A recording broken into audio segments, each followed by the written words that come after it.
Let's mic देश का मिजाज नॉर्थ।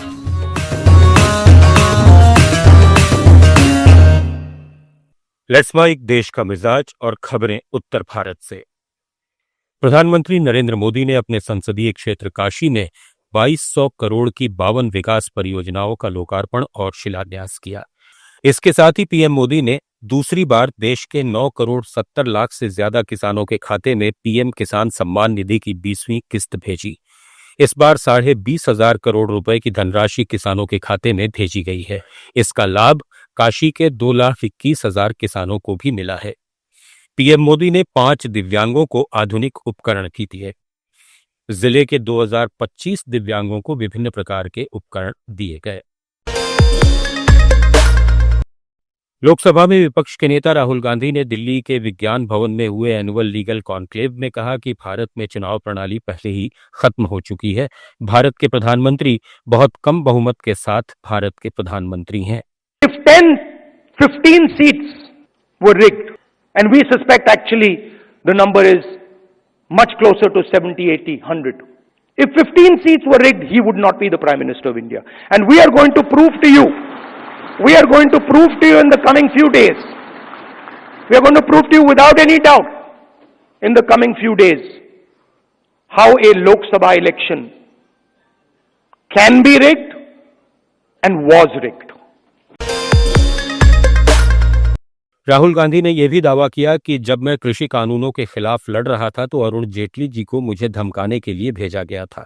उन्होंने मुझसे कहा था, अगर आप सरकार का विरोध करते रहे और कृषि कानूनों के खिलाफ लड़ते रहे तो हमें आपके खिलाफ कार्रवाई करनी पड़ेगी। Carry on down this path, opposing the government, fighting us on the farm laws, we will have to act against you. I looked at him and said, I don't think you know who you're talking to. I don't think you have an idea who you're talking to. PDP के अध्यक्ष महबूबा मुफ्ती ने भाजपा के नेतृत्व वाली केंद्र सरकार पर कड़ा हमला बोलते हुए कहा कि जम्मू कश्मीर का विशेष दर्जा छीनने की नीति पूरी तरह विफल हो गई है। जम्मू में पत्रकारों को संबोधित करते हुए मुफ्ती ने कहा, जैसा कि हम देख रहे हैं 5 अगस्त 2019 को पूरे 6 साल हो गए और उस वक्त जो जम्मू कश्मीर की, मैं तो उसको बर्बादी कहूंगी, तबाही की गई थी। 370 को खत्म किया गया, स्पेशल स्टेटस छीना गया, ये कह के कि जम्मू कश्मीर में अब सब ठीक हो जाएगा, जम्मू कश्मीर में तरक्की हो जाएगी, जम्मू कश्मीर के हालात ठीक हो जाएंगे, जम्मू कश्मीर में अमन होगा, जम्मू कश्मीर में दूध की नदियां और शहद की नदियां बहेंगी। मगर आपने देखा कि वो पॉलिसी बिल्कुल फेल होगी, फ्लॉप होगी। यहां तक के हालात ऐसे हो गए हैं कि 2 मुल्क जंग के दहाने पे आ गए हैं और फ्लैश पॉइंट जम्मू कश्मीर है। दूसरी तरफ श्रीनगर में चिनार पुस्तक महोत्सव में केंद्रीय मंत्री धर्मेंद्र प्रधान ने कहा कि जम्मू और कश्मीर हमारे देश की एक बहुत बड़ी पुरानी प्रयोगशाला है जहां कई मौलिक विचार उभरे हैं। पुस्तकें पूरी संस्कृति और सभ्यता को आगे बढ़ाने का एक बड़ा माध्यम है। 21वीं सदी में एक ज्ञान आधारित सदी की कल्पना हो रही है। विश्वविद्यालय उनका उत्पत्ति केंद्र है। आने वाले दिनों में भारत के कंधे पर वैश्विक आवश्यकता की पूर्ति का दायित्व है। राजस्थान में अजमेर के तारागढ़ क्षेत्र में वन विभाग, पुलिस और जिला प्रशासन की संयुक्त टीम ने अतिक्रमण विरोधी अभियान के तहत अब तक 200 अवैध दुकानों को हटाया है।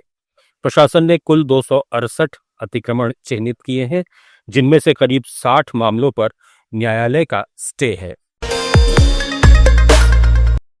उत्तराखंड के मुख्यमंत्री पुष्कर सिंह धामी ने प्रधानमंत्री नरेंद्र मोदी के हम स्वदेशी का संकल्प लेके आह्वान पर कहा कि निश्चित रूप से हम सभी को संकल्प लेना होगा।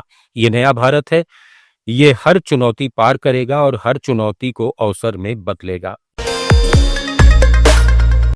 पंजाब सरकार ने कर्मचारियों के परिवारों की सहायता के लिए घोषणा की है कि वित्त विभाग ने न्यू पेंशन स्कीम के तहत आने वाले कर्मचारियों को पारिवारिक या दिव्यांगता पेंशन लेने के संबंध में विकल्प चुनने की अनिवार्य शर्त हटा दी है। ये निर्णय उन परिवारों की परेशानी को ध्यान में रखते हुए किया गया है जिनके सदस्य सेवा के दौरान दिवंगत हो जाते हैं, क्योंकि ज्यादातर ने औपचारिक रूप से ये विकल्प नहीं चुना होता। देश का मिजाज में फिलहाल इतना ही। जुड़े रहिए लेट्स माइक के साथ।